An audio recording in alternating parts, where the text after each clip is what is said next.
MP होने के बाद यहाँ पे आपकी पहली मीटिंग हुई, तो क्या आज यहाँ पे आज पूरा दिन हमने पहले बारामूला में महकमे पब्लिक वर्क्स की रिव्यू मीटिंग ले ली। उस मीटिंग में हमारे इंजीनियर साहब बाकी अफसरान थे, उसमें हमने हल्के इंतखाब तंगमर का भी जो यहाँ के काम थे उनका जायज़ा लिया।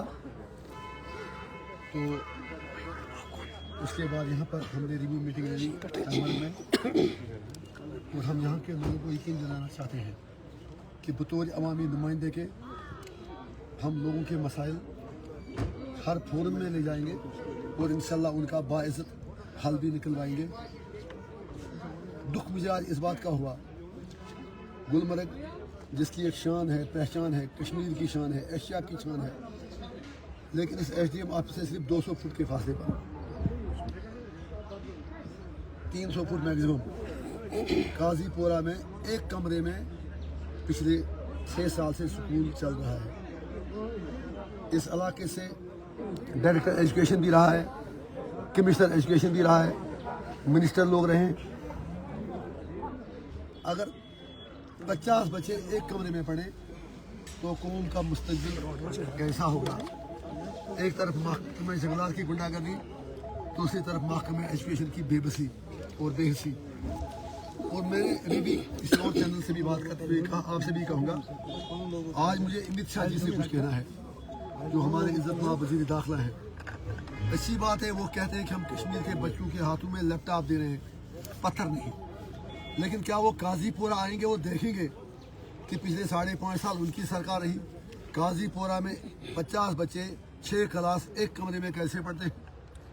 It is question of the credibility of Honorable Home Minister, of Honorable LG, of the administration which ran issues and affairs of the state of Jammu and Kashmir।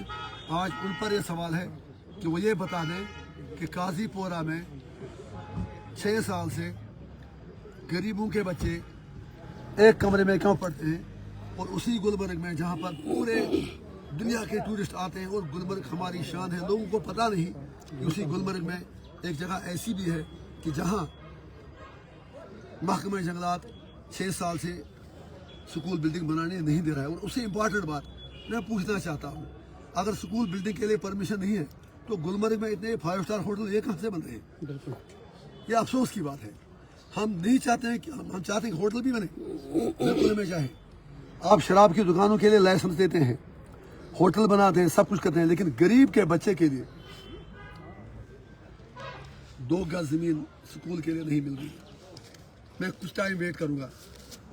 Administration ने आपके सामने अभी यकीन दिया कि 1 महीने में इसका हल निकालेंगे, नहीं निकाला मैं वहाँ खुद स्कूल बिल्डिंग बनाऊंगा, और मैं देखता हूँ मुझे कौन रोकेगा। कुछ और पूछना है स्कूल के बाद हमें जो हेल्थ सेक्टर की बात करिए, जो सब डिस्ट्रिक्ट हॉस्पिटल हमारा है जम्मू में, हमारा गांधी नगर हॉस्पिटल, श्रीनगर में JLM, तीसरे नंबर पे हमारा ये सेंटोरियम हॉस्पिटल है। लेकिन आज इसकी हालत आप देखो, सब डिस्ट्रिक्ट हॉस्पिटल बोर्ड है लेकिन अभी भी ये CHC है। यहाँ आपको पता है सर 40-45 वो तो मुख्तलिफ जगहों पे CHC है, बोर्ड लगा है HDHC, और कागजों में वो CHC दर्ज है। जहाँ तक हेल्थ इश्यूज की बात है, आज से 4 दिन पहले हमने हेल्थ सेक्रेटरी के साथ सिविल सेक्रेटरी में मीटिंग ले ली। उसमें हमने सारी इशूज उठा लिए, और मेरे पास अल्लाह दिन का कोई शराब नहीं है, लेकिन मैं इतना उम्मीद रखता हूँ कि अगर यहाँ के 10 मामले होंगे, कम से कम 2, 3, 4 कुछ न कुछ हल होगा।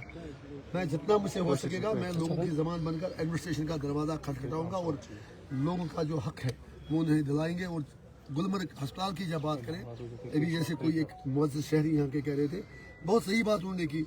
यहाँ फ्रांस से टूरिस्ट आते हैं, अमेरिका से आते हैं, पूरे दुनिया से आते हैं। अगर उन्हें भी कोई तकलीफ होगी तो यहाँ आके अगर वो फैसिलिटी नहीं देखेंगे तो हमारी बदनामी होगी, हमारे लिए नहीं उनके लिए ही, तो उन्हें उसका ख्याल रखना चाहिए। बाकी जो स्टाफ की कमी का मसला है, जैसे बाकी मतलब जो मशीनरी का मामला है, I have already taken that up, उस पर पाइपलाइन में है, देखते हैं आगे इंशाल्लाह। उम्मीद है कि बिल्कुल मतलब जो भी यहाँ की रिक्वायरमेंट्स है वो पूरी होगी। सर गंडोला का इशू है सर, जैसे अपने कॉलेज के लिए आज यहाँ पे एक बस के लिए फंड है, क्या CTC के जो हमारे देखिए जनाब, कॉलेज के लिए मैंने बस देकर कोई ऐसा ऊपर नहीं किया। मेरा फोकस मेन है एजुकेशन और हेल्थ सेक्टर, बाकी चीज़ों पर भी तवज्जो दे रहे हैं। मैं इतना आपको यकीन के साथ कहता हूँ कि मैं सरकार से इंशाल्लाह ज़रूर टंग में खसार के लिए सिटी स्कैन की मशीन ले आऊंगा, तो सर आप देखेंगे सर गंडोला की बात है, क्योंकि गंडोला में टिकट जो गाइड्स को नहीं मिल रही है, तो उसमें काफ़ी देर से वो 2019 वो इशू है। तो सर मैं आपको ये बताऊं, मैं गुलमर्ग जिंदगी में एक बार 5 मिनट गया हूँ, दूसरी बार कुछ घंटे के लिए गया हूँ, तो मैं गंडोला में कभी चढ़ा ही नहीं हूँ, मुझे उतनी फुर्सत ही नहीं मिली। फिर जो आपने टिकटों की बात की, मेरी नोट्स में आप ये मामला ला रहे हैं, मुझे किसी ने बताया नहीं।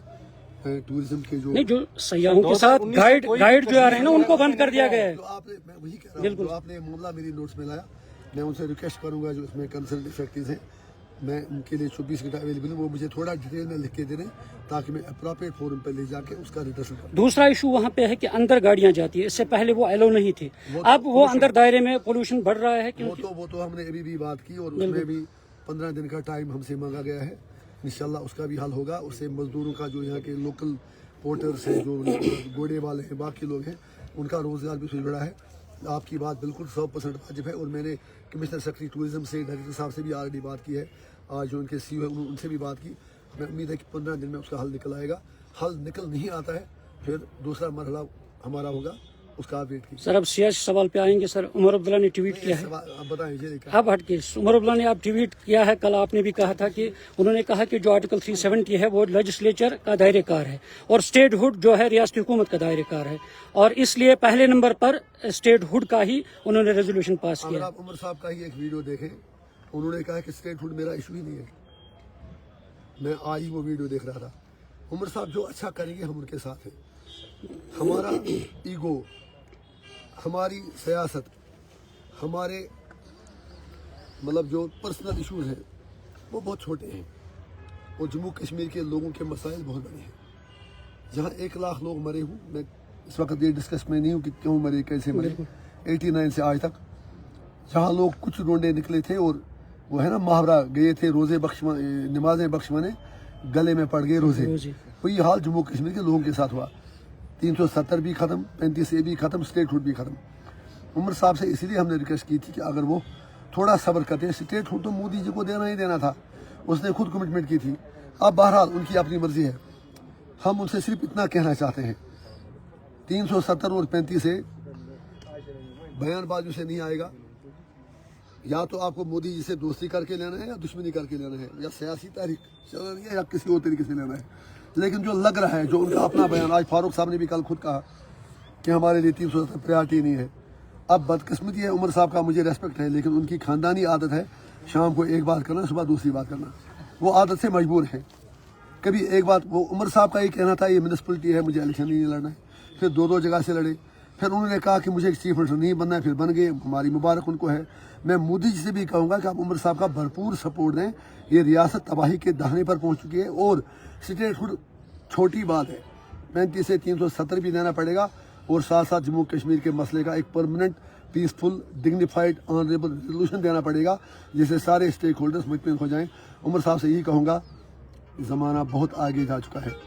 कश्मीरी में एक बात कहूँगा, आज से जनाब जी थल लागन बोलती व्हाट्सएप चलावा तस टर चलन में कहीं सो जमाना मकलिया सबज रूमाल तुम टर चलन के तुम उसने 370 पर वोट लिया है, 35 पे वोट लिया है, या वो ले आए या मेरे साथ हार आ जाए। सर एक सवाल एमएलए जो है नेशनल कॉन्फ्रेंस के, वो आपको सिर्फ हदफ तनकीद का निशाना बनाते हैं। कल आपने बीरवा का भी दौरा किया है, वहाँ के एमएलए ने भी आज आपको हदफ तनकीद बनाया कि इंजीनियर साहब बीरवा गए हैं, वहाँ देने के बजाय वो खाली हाथ वापस निकले हैं, और उन्होंने ये भी कहा कि हम उमर साहब पे उंगली उठाना बर्दाश्त नहीं करेंगे। मुझे सही कहा उन्होंने, क्योंकि वो उमर साहब की मेहरबानी से ही एमएलए बने हैं। अगर उमर साहब नहीं होते तो वो लोग सरपंच भी नहीं बन पाएंगे, वार्ड में भी नहीं बन पाएंगे। वो तो उनके मतलब माफ़ करें, उनकी हैसियत उमर साहब की डेली वेजनों जैसी है। तीसरी बात, मैं तो किसी की मेहरबानी से बना नहीं हूँ, मैं तो लोगों की मेहरबानी से बना हूँ। उन्हें अकेले मंडेट के लिए पहले वहाँ पर मतलब वो घुटने टेकर बैठना पड़ता है। सॉरी टू से, मुझे कहना नहीं था, आप मुझसे कहवा रहे हैं। मैं उनसे रिक्वेस्ट करूंगा आपको नहीं वो कहते हैं लेकिन आप जबान तो उनकी आप बने। दूसरा जो उन्होंने कहा कि इंजीनियर साहब ने कुछ दिया नहीं, वो भी सही कह रहे हैं। पहली बात यह है, इन बेचारों को अब मजबूरी की आलम है। जब इंजीनियर रशीद निकला एक दिन, गुरेज, करना, बीरू, बडगाम, सब हर जगह, तो अब इनको लोग कह रहे हैं जब इंजीनियर साहब निकलता है तो आप क्यों नहीं निकलते। और जेल भी मैं इसीलिए गया, आप ईमानन मैं कहता हूँ, इन्होंने सब ने मिल के किसी ने कम किसी ने ज़्यादा। दिल्ली वालों को ये कहा कि इंजीनियर रशीद कहीं कोई पुलिस जाती करते हैं, इंजीनियर रशीद सड़क पे निकलता है, कोई काला कानून आता है सड़क पे निकलता है, इसका आप इलाज कर लो। ये हुर्रियत वालों से ज़्यादा हमारे लिए खतरनाक है, क्योंकि इनको भी अपने घरों से बाहर निकलकर सड़कों पे आना पड़ता है। तो मिलजुल के इन्होंने दिल्ली वालों से कहा ये तो हमें अपने कंफर्ट जोन से बाहर निकाल ही लेगा, इसका फिलहाल आप इसको किसी जगह आराम के लिए रखें। इसलिए उनका चलाना मुझे समझ में आ रहा है। उन्हें अब अपने लोग बुला रहे हैं कि इंजीनियर साहब जब आए आप क्यों नहीं आओगे। अच्छी बात है, अगर उस वजह से वो भी निकलेंगे, बाकी उनके दर्द को हम समझ सकते हैं, कोई बात नहीं। अगर लोग वो घर पर ही बैठना चाहेंगे तो कोई बात नहीं, मैं उनकी शिकायत नहीं करूँगा, मैं लोगों का काम करूँगा। उनमें मतलब उनको अपनी वो हवा महलब हिलता नजर आ रहा है, वो तो भी हिलेगा। लोगों का काम हमें करना है, हम मरते दम तक करेंगे। शुक्रिया। शुक्रिया सर, थैंक यू सर।